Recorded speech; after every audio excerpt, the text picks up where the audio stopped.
আমেরিকার কুলাঙ্গার কোরআন বিরোধী, ইসলাম বিরোধী এবং ইসরায়েলের সেই তেল আবিব ইহুদি, তারা প্রথমে গত কয়েক বছর আগে যখন ইরান হামলা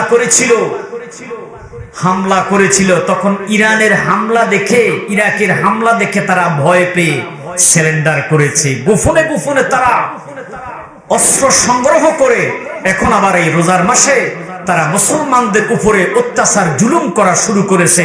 জোরে সোরে কন্যা নাউজুবিল্লাহ, আরেকটু জোরে কন্যা নাউজুবিল্লাহ। আয়াতুল্লাহ খামিনি যদিও সে শিয়াপন্থী, কিন্তু মুসলমান, তার ভিতরে যে স্প্রিট দেখতেছি, কোরআনকে হাতে নিয়ে সে চুমা খায়। আল্লাহু আকবার কন্যা, আরেকটু জোরে কন্যা আল্লাহু আকবার।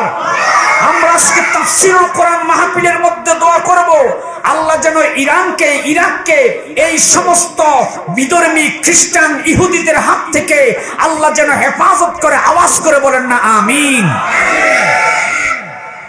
ওই আল্লাহ তারিফ দিয়ে মাহফিলটা শুরু করলাম। সবাই বলেন হায়াতের মালিক কে? মোহাব্বতে বলেন রিজিকের মালিক কে?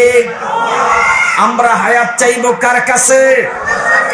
আমরা সুন্নি, ওলি আল্লাহ পছন্দ করেন না? না, আওয়াজের নমুনা বুঝা যায় আলহামদুলিল্লাহ আপনারা ওলি আল্লাহদেরকে পছন্দ করেন। আমরা মসজিদে আসি আল্লাহকে সেজদা দিতে, মাজারে যাই, মাশাআল্লাহ একজন বলছে, আপনারা সবাই বলেন না, মাজারে যাই কি করতে? জিয়ারত করতে। কিন্তু এদেশের একদল তৌহিদি জনতার নামে তারা আল্লাহর ওলিদের মাজার ভেঙে ইসলাম কায়েম করতে চেয়েছিল। আমি বলবো, যতক্ষণ পর্যন্ত আল্লাহর ওলিরা তোমাদেরকে সাপোর্ট না দিবে ততক্ষণ পর্যন্ত ক্ষমতায় আসা সম্ভব হবে। ওই আল্লাহ তারিফ যিনি তুলিজুল লাইলা ফিন নাহার ও তুলিজুল নাহারা ফিল লাইল, রাত্রকে দিনের মধ্যে প্রবেশ করায়, দিনকে রাতের মধ্যে প্রবেশ করায়। ওই আল্লাহর ক্ষমতা আছে না নাই? আরো জোরে বলেন আছে না নাই? ওই আল্লাহকে যদি প্রশ্ন করে, আল্লাহ তোমার পরে আমরা কার তারিফ করব? আল্লাহ কয় লাউলা কালামা খালাকতুল আফলাক, হাদিসে কুদসি, যে আমি আল্লাহ পাক এমন বন্ধুকে সৃষ্টি যদি না করতাম আমি কিছুই সৃষ্টি করতাম না। কালিমার মধ্যে তাকিয়ে দেখো, লা ইলাহা ইল্লাল্লাহু মুহাম্মাদুর রাসূলুল্লাহ সাল্লাল্লাহু আলাইহি ওয়াসাল্লাম আছে না নাই? সবাই বলেন নবীর নাম আছে না নাই? সেই নবীর নাম শুনলো একদল, দেখ বেদাত করতেছে, শিরিক করতেছে। আমরা নবীর নাম শুনে সুন্নাহ খাইলে। মাকাসিদুল হাসানা নামক কিতাবের মধ্যে ইমাম সাখাবী রাহমাতুল্লাহ আলাইহি হাদিসটা নোট করতেছে, বেলাল রাদিয়াল্লাহু তাআলা আনহু যখন মসজিদে নববীতে আযান দিত, আযানের মধ্যে নবীর নাম উচ্চারণ করত। হযরতে আবু বকর সিদ্দিক রাদিয়াল্লাহু তাআলা আনহু আমার নবীর নাম শোনার সাথে সাথে তিনি দুরূদ শরীফ পড়ত, সাল্লাল্লাহু আলাইকা ইয়া রাসূলুল্লাহ। তিনি বলে এইভাবে তিনি চুমা দিয়া চোখের মধ্যে লাগাইতো, যখন সুবহানাল্লাহ। দ্বিতীয়বার যখন আযানের মধ্যে নবীর নাম উচ্চারণ করত, হযরতে আবু বকর সিদ্দিক রাদিয়াল্লাহু তাআলা আনহু তিনি পড়তো, কুররাতু আইনি বিকা ইয়া রাসূলুল্লাহি আল্লাহুম্মা মাত্তিইনি বিসামি ওয়াল বাসার। মারহাবা কন্না মারহাবা। আজান শেষে নবী প্রশ্ন করলো, আবু বকর সিদ্দিক, আজকে তোমাকে দেখলাম তুমি আমি নবীর নাম শুনে চুমা খেয়েছো, কোথায় পেয়েছো? নবী গো, আপনার মোহাব্বতে আমি চুমা খেয়েছি। সাথে সাথে আমার নবী জবাব দিলেন, মান ফাআলা মিসলা মা ফাআলা খলিলি হাল্লাত আলাইহি শাফাআতি। আমার কোন উম্মত যদি কিয়ামত পর্যন্ত আমার উম্মতের আমি নবীর নাম শুনে মোহাব্বতে চুমা খায়, ওই উম্মতকে কিয়ামত হাসরের ময়দানে ওই উম্মতের জন্য শাফায়াত করা আমি নবীর জন্য ওয়াজিব হয়ে যাবে। আর জোরে সোরে কন্না সুবহানাল্লাহ।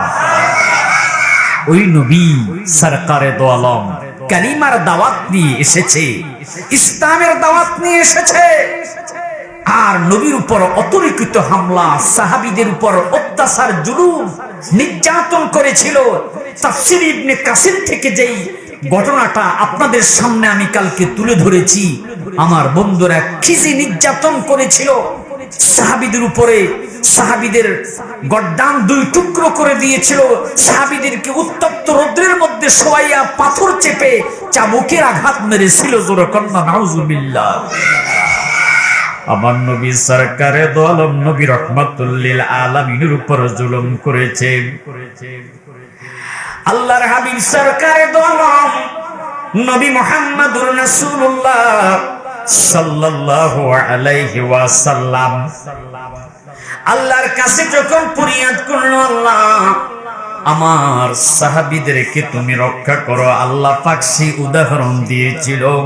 গতকালকে সূরাতুল বুরুজ থেকে আপনাদেরকে 4 আয়াত শুনিয়েছি, 4টা আয়াতের তাফসীর শুনিয়েছি রে বন্ধু। কুতিলা আসহাবুল উখদুদিন নারি যাতিল ওয়াকুদ, ওই গর্তওয়ালাদের উপর আল্লাহ লানত দিয়েছিল, আপনাদের মনে আছে? আব্দুল্লাহ সামির মতান্তরে আব্দুল্লাহ তামির ওই যুবক ইসলাম গ্রহণ করেছে। ওই যুবক মানুষের মাঝে কালিমার দাওয়াত পৌঁছিয়ে দিচ্ছে। রাজা ওই মূর্তি পূজক বাদশাহ তার সৈন্যদেরকে হুকুম করলো, এই আব্দুল্লাহ সামিরকে পাথরের পাহাড়ের উপর নিয়া ওই পাথরের পাহাড়ের উপর থেকে হাত পাও গুলো বেঁধে তাকে পাহাড়ের উপর থেকে ছেড়ে দাও। জোরে জোরে কন্না নাউজুবিল্লাহ। আব্দুল্লাহ সামিরকে পাহাড়ের উপর নিয়ে গেছে, হাত বাঁধলেন, পাও বাঁধলেন। হাত পাও যখন বেঁধেছে, হযরতে আব্দুল্লাহ সামির রাহমাতুল্লাহ আলাইহি আল্লাহর কাছে ফরিয়াদ করলেন, আল্লাহ এই জালিম বাদশা যে জুলুম করতেছে, অত্যাচার করতেছে, আল্লাহ গো তার সৈন্যদেরকে তুমি ধ্বংস করে দাও। সাথে সাথে ভূমিকম্প শুরু হয়ে গেছে।